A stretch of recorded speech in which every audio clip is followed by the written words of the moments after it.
Sound familiar? That's how 90% of guitarists play the verse riff for Runnin' with the Devil. But the thing is, that's not how Eddie played it. This deceivingly simple sounding riff is one of the most often incorrectly played Van Halen lines ever. But today, I'm going to show you how to play it exactly the way Eddie did. I'll break down the mistakes, show you the correct way, and explain why getting this riff right makes a huge difference, not only in your pursuit of mastering the Van Halen style, but also just to your own playing in general. Also, there's a little surprise detail in the third verse that most people don't even notice, so make sure you stick around for that hidden gem. Let's get the show on the road.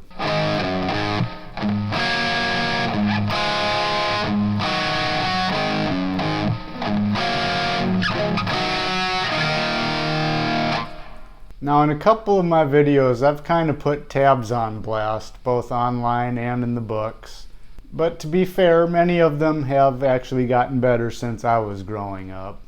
And yet, for some reason, this riff never gets fixed. You can go on Ultimate Guitar and their quote-unquote official version was going to have it just the way I just played it, which is not the correct way. I don't know if it just flies under the radar because it sounds so simple, because there's definitely ample evidence out there to prove everything I'm going to share with you today. I even saw Dweezil Zappa play it this way recently on a Rick Beato video, and Dweezil, he knew Eddie personally since he was a kid. I know he picked his brain. Maybe he just never asked him about this riff because it doesn't sound intimidating at all to play. So the first thing is, after the G note, it's not an open A, or even an open A power chord like I've heard some people do. And then after that, it's not just a single note A before the descending dyads of the G major, D major, E minor shapes. So those are the two main things that people get wrong with this riff.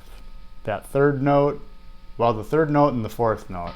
That one and that one.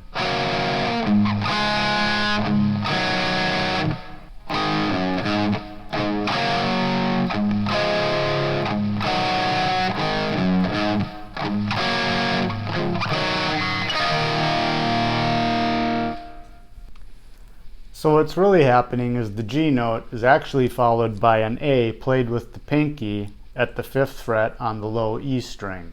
While it is subtle and probably even unnoticeable to many, it does create a different tone color as the open string tends to sound brighter than the fretted 6th string.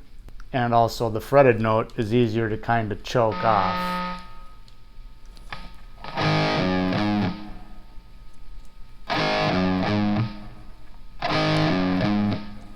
Here's a video clip of Eddie doing it.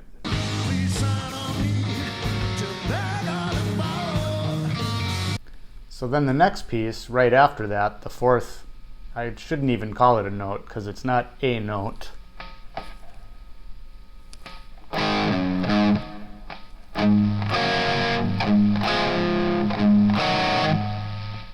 It's actually a unison octave. You move your pinky up to the 7th fret on the D string and play these two notes together, the open A with this octave A.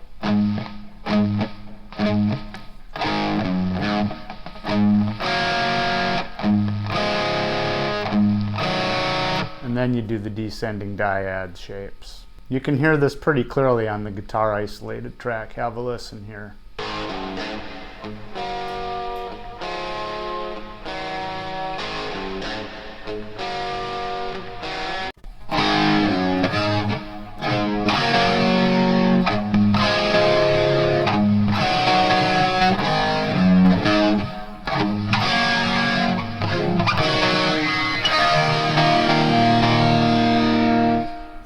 So did you learn something new in this video today, or have you been doing it right all along?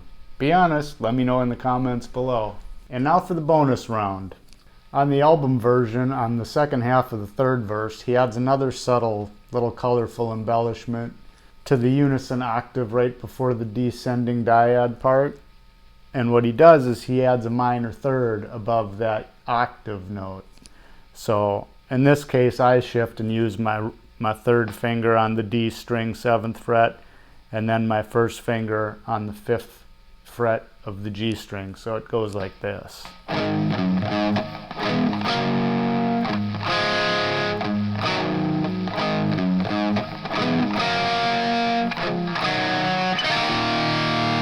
Now, I don't know why he only does that in that spot of the song and not throughout or whatever, but it's there. It sounds pretty cool, actually. And again, we can hear this from the isolated guitar track.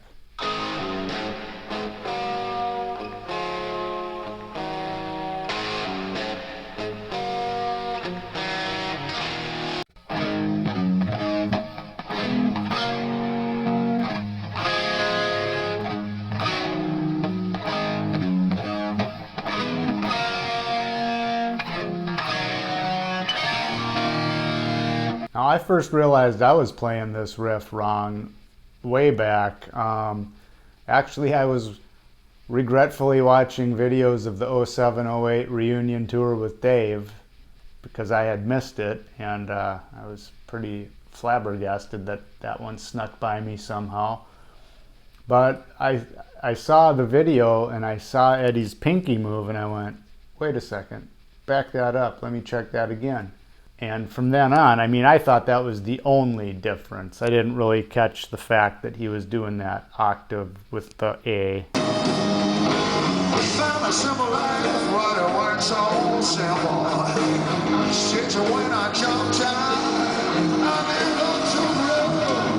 But that was probably one of my first revelations that everything you see online or in a tab magazine or book is not always necessarily correct. Like if a riff that sounds that simple can be misrepresented, think about some of the more challenging licks in his catalog. Particularly with a player like Eddie, I think the more you can kind of get into his fingerings and the way he thought about playing some of these riffs, the better understanding it'll just give you for his overall technique. Besides all that, you can't go wrong using your pinky a little more. It'll only help you in the long run. Well, if this video helped you nail that riff, please hit the like button. It does help my channel. And if you're ready for a deeper dive into Eddie's playing style, check out my video on the top 10 Eddie Van Halen techniques. It's loaded with tips and tricks to level up your playing. Thanks for watching. See you next time.